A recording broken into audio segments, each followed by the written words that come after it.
So, Congresswoman Jasmine Crockett has been on fire.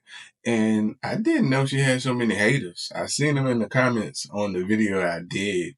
So, naturally, I gotta do another video. All right, and I want to show you guys an interview with her on CBS News. And in this interview, she's asked a lot of topics that the American people really want to know about, because a lot of these topics are currently trending and people don't know what's going on. And she's going to give her take on what's going on. Let's check it out. I want to bring in Texas Democratic Congresswoman Jasmine Crockett. Congresswoman, great to talk to you. Thanks for joining us. It's been a very big news day in terms of tariffs, market reaction. I'd like to get your reaction to what the president did today. Listen, we are clearly on a roller coaster, and it's not just those of us in the United States. It's our friends and our enemies, and obviously it is also the markets. I can't keep up with which way he is going when it comes to his strategy over the tariffs, but what I can tell you is that Americans did not vote for anyone, whether they were voting for the members of the House or the Senate or the presidency, so that they could just increase the cost on all American goods or non-American goods or goods in general. So I hope that we can get things on track. I hope that in a bipartisan way, we can rein in this rogue wannabe king. Let's take a break right there. So what are your takes on the president's views on tariffs? As you guys saw, the market was plummeting when we had all these tariffs in place. A lot of big companies, we don't realize that a lot comes from other countries. So when, we're going to actually charge them more for getting things over here, it hurts companies. So we saw the markets go down because of that. The companies were hurting a little bit, and then we saw him pause it a little bit, and the market went back up for a little time. So what do you think about tariffs? Do you think the market will continue to drop because of these tariffs? I do know I've seen my 401k take some hits. I've seen my 401k take some big hits, over the last month or so. And they say it's because of the tariffs. Let me know your thoughts. President says he has no interest at all. And as you just know, the House voted on a rule that will get them to the budget resolution that provides the president ample authority for the remainder of this fiscal year to be the only one negotiating tariffs in our country. Yeah, I think it's a huge mistake. I don't know what happened at the dinner last night, but, at some point in time before the dinner, they supposedly did not necessarily have the votes. So obviously, he has twisted some arms. I just hope that as those arms were twisted, that people were actually negotiating in good faith and getting assurances for the people that elected them and sent them here to Congress. It is so disturbing that we have elected officials that are consistently giving up their constitutional authority, whether we're talking about tariffs, whether we're talking about taxes, or whether we're even talking about our budget as a whole. It's time for the House to stand up and recognize we are a separate, co-equal branch of government and do right by the people that sent us here, instead of allowing somebody who literally sold so many people just a bag of goods. Congressman, you are talked about frequently as someone who might be an emerging face of the Democratic Party. I want to have you listen to one of your colleagues in the House, Jason Crow. He'll come second. And Cory Booker, senator from New Jersey on the Democrat side, who did a long, long speech, 25 hours in the Senate. We'll play those sound bites back to back and get your reaction. What we've been doing is inadequate, and we need to do more. I'm excited about this moment. I could feel folks waking up. I could feel the energy. There are vast swaths of America who don't believe the system is working for them, and they're right. The system is not working for them. But that's why I'm a Democrat, to prevent the system from being rigged, and I'm very proud to do that work. So both talk about inadequacy and a system that isn't working. How do you evaluate that? Yeah, I think that they're absolutely right. I think that, number one, it's important that people understand that we know their pain, right?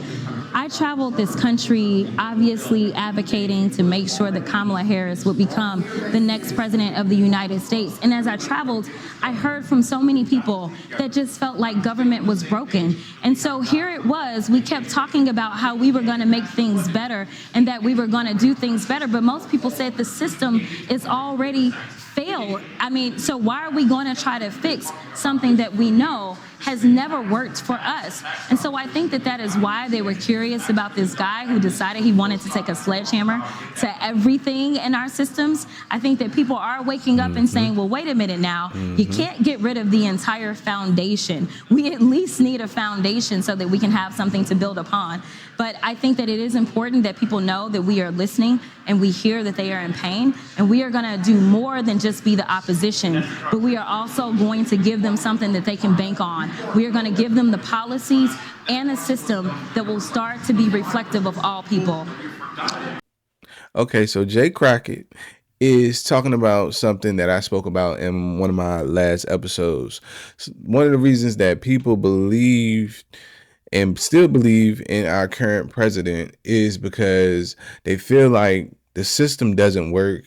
And we've had fully vetted Republicans in office. We've had fully vetted Democrats in office. So they was like, hey, why not just throw this guy in there that's very popular and, you know, pretty famous, might be decent with finances. And yeah, he don't give a let's put him in office and see what he does, you know. And Trump is doing what Trump does, something that's unorthodox, and I'm not really sure if that's what's best for our government. Let me know in the comments. What are your thoughts on our current government system? Is it working? Do you have faith in it? You know, let me know your thoughts. Congressman, you've been very critical of the Trump administration's deportations and immigration policy writ large. Yet the polling data, which shows some wobbliness of favorability for the president on the economy, consistently shows a majority of Americans, it might be a slim majority, but still a majority of Americans back him up on immigration. Are you getting something wrong in interpreting where the public on that issue actually is? No, I'm not. One of the things that I hate about polling is that it is a very stagnant data point instead of doing something like having a focus group where you can have an actual conversation. I don't know exactly how these questions are being asked, but one thing that I can tell you is that if you sit down and you say, are you okay with your grocery prices? Are you okay with the fact that housing prices are going up? And you start to connect how important it is for us to have immigrants that are contributing to our country in this way, then people may start to shift. I just had a group in my office not even an hour ago explaining that we need to do more on immigration because they don't have the workers that they need, and they are in the construction realm. So I am telling you that this is a failed thing, but we've got to do better to connect the dots and let people know the reason you can't afford a home is because of these failed immigration policies. The reason you're not going to be able to afford your food is because of these failed immigration policies. And the same can go for the hospitality industries, where we have so many of those in the hospitality industry that are saying they do not have the workers that they need right now. And I gotta ask, do you think that this presidency is doing a great job on immigration? As you guys heard, the numbers sound favorable in the president's favor. He is really strict on immigration.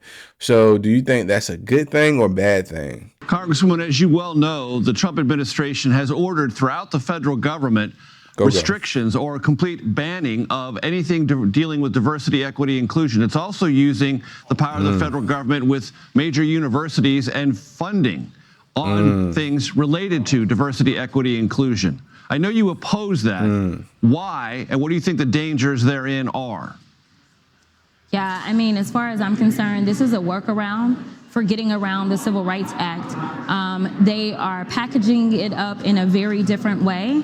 But the goals of diversity, equity, and inclusion have always been to really more so elaborate on the Civil Rights Act. And I think that that is what is so scary for so many Black Americans that look at a colleague that I never got to serve at, but they look at the stories of the John Lewises, and they know the struggles, they know the fights that so many that came before us engaged in, only to have people trample upon that progress and say, you know what, you are not enough. And just to prove it, we are going to defund you. That doesn't make sense. And honestly, it is not what's best for America. What I always tell people is that as someone who had a business major with an emphasis in finance, you always wanted a diverse portfolio. You always want diversity when it comes to our energy. As someone who had to deal with the winter storm in Texas. So why is it that diversity somehow is now the boogeyman and is bad when it comes to our workforce? When you are trying to market and make sure that you can make money from all Americans, you may want to engage in the perspective of all Americans to make sure that your product can get there. And I'll give you this final example. We saw that Target decided that they were going to get rid of diversity, equity, and inclusion. So guess what? We took our diverse dollars elsewhere. In fact, it was Costco that said that they were going to embrace diversity, equity, and inclusion. And what have you seen? You have seen record growth from Costco at a time in which Donald Trump is killing our economy. So if you want to survive, if you actually want to do better and thrive, then my guess is that you should embrace diversity, equity, and inclusion, because that's who we are in this country. It is the American thing. Texas Democratic Congresswoman Jasmine Crockett, thank you. I appreciate the time. Thank you. So I agree 100% with what she said at the end. DEI is important. And I love the fact that when companies decide that they don't want to participate in DEI, they really saying they want to be for a specific type of people. You know, that is basically what they're saying. I love the fact that we as people in this country don't stand for that, right? Okay, that's how you feel. We take our business away. And I love that we were able to do that. And as she said, Costco is jumping because they said they were supporters of DEI. Our country thrives off diversity. And the more we can empower each other and embrace diversity, the better off we'll be. But again, let me know your thoughts in the comments, the good, the bad, the ugly. Hey, be friendly in the comments because it's crazy. People are going crazy in the comments. But I see you in the next one. Peace.